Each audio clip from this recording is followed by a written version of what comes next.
Hi there. In this video, we're going to go into a brief overview of the side effects ML terrain demo. So in the training files, you're going to get two HIP files. One is going to be for training, and then the other is going to be for actually using the Onyx SOP and using a pre-existing provided ML file that you can use to paint on your terrain. So first things first, let's just jump over to the training aspect and open up the training terrain file. So when you open up the file, we're going to see the geometry nodes and the topnet node. We're going to need both in this example, and the workflow kind of jumps back and forth. So it's good to know at a high level what's going on. So let's just talk about that right here, and let's make this a little bit bigger.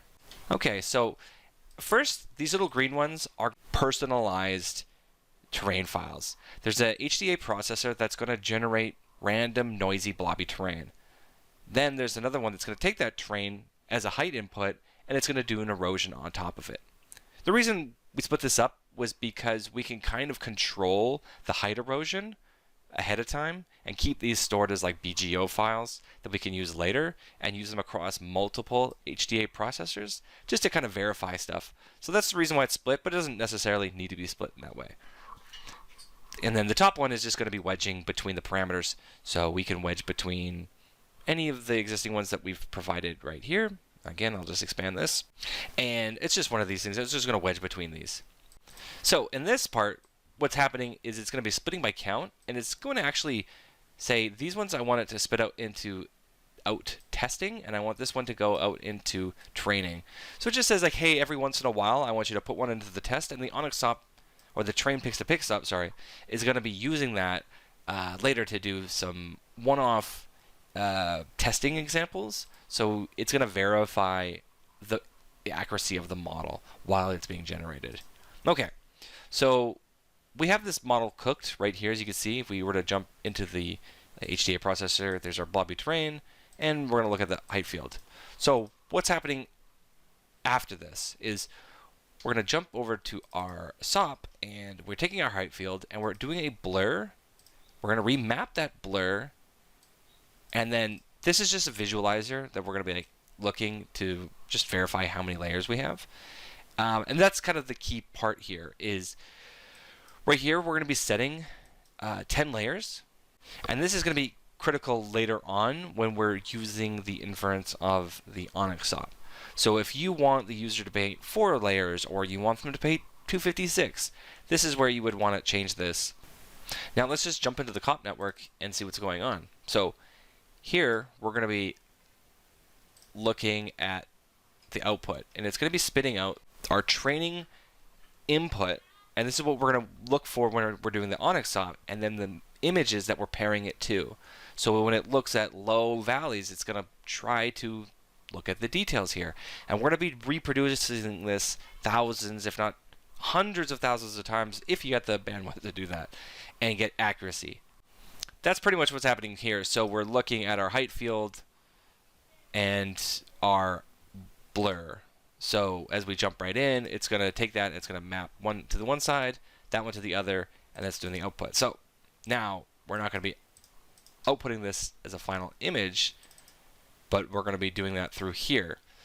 And so we're grabbing those guys and we're taking them and we're pulling them back in, and now we've kind of tagged them as creating attributes for their input and output, and we're going to do the train picks to picks.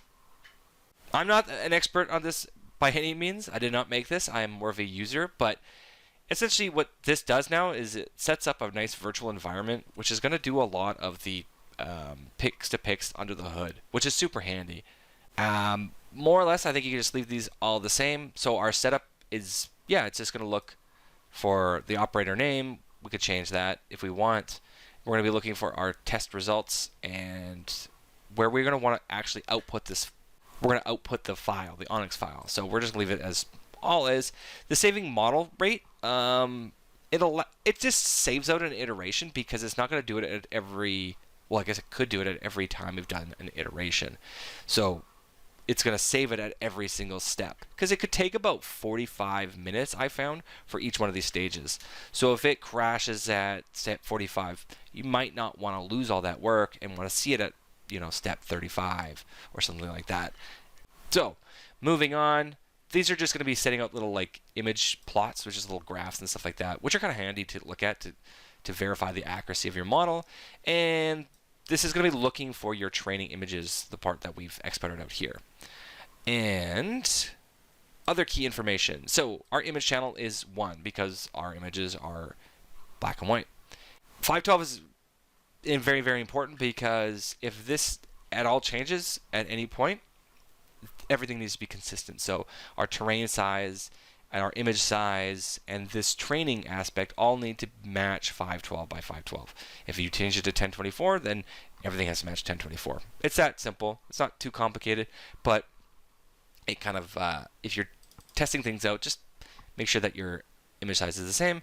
And then the learning rate. So this is where it's worth experimenting. These are the kind of values that we found were working really nice.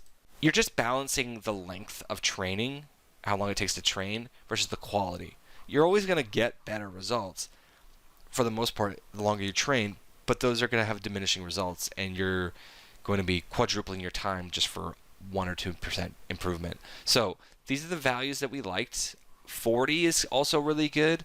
30 is starting to get a little noisy, but you're kind of verifying the images in the accuracy of what you're doing. So if you're putting in new rocky terrain and you want to see it, seeing it around 25, 30 is actually going to start like looking like something. It's going to be noisy and not usable, but it's going to be worth it. 40 is probably like getting accurate, and then 50 is more than enough. Anything beyond 50 I found to be negligible. Almost couldn't tell the difference. And yeah, and then kind of leave everything the same. Again, play with it, look at the notes. These are more pix to pix settings that we're training or editing. So I'm not super familiar with it. It's not really a side effects thing. This is more the pix to pix model. So that's what's happening. You can just go over here and hit cook, and it's going to spit out a model for you. And let's use one of the pre-existing models and jump over to the inference side of things. Okay, so in this one, again, I'll just do another high level, but basically what we're doing is we're setting up our terrain, we're going to be painting our terrain, we're going to be using our beautiful little new onyx stop, and then we're going to get our little output right here. If you see the demo, there's also one that's got a little bit of water in it, which is kind of fun too, but we'll just leave it at this. So, our height field. Again, this is kind of key because we got to make sure that our size is 512 by 512. If you change this, so I change my grid spacing to the default size, it's actually doubling things up. So we got to make sure that we're using at a value of 1. And you can see the onyx stop is thinking all the time. So whenever you make edits, it's going to cook it, which is kind of fun. So jumping back over here, so we know that our images are 512 by 512. We're good. Now, this is where it's kind of fun, and this is where you can kind of play around with it. But basically what we need to do is make height field adjustments. So this is just a little paint aspect. So actually, let's just jump over to here and visualize it. And we're just going to do like an attribute paint. And you can see we're going to be painting, and we're getting direct onyx training results. I think the model used is not the one that you saw before. The one before was the arid, and this is the grasslands version. So if you're wondering why it looks a little bit different, it's because there's multiple models that we trained on. Okay, so that's something worth looking at. All right. So that's basically what's happening here, but we're just creating this noise and adjusting it. It looks terrible, and that's what we're projecting onto our 512 by 512 terrain. We obviously want to blur it, and this part is actually very key to keep in mind. And I'll talk about it in a second, but yeah, we're going to make sure we clip it because we don't want to go above and beyond. And we're just going to get rid of the mask, and then here's where we're going to do the remap. And this is very similar to what we did right before we did the pairing. So we're remapping, and we're going to be setting it to 0 to 9 this time, because this is kind of where it's a little fun. We can actually adjust the intensity and the value of these and create more or less ranges. But usually it's good to just keep that at 0.1, and we could do it again, do some testing. So after that's done testing, we're remapping this to -1 and 1. And that's important because what we're doing is we're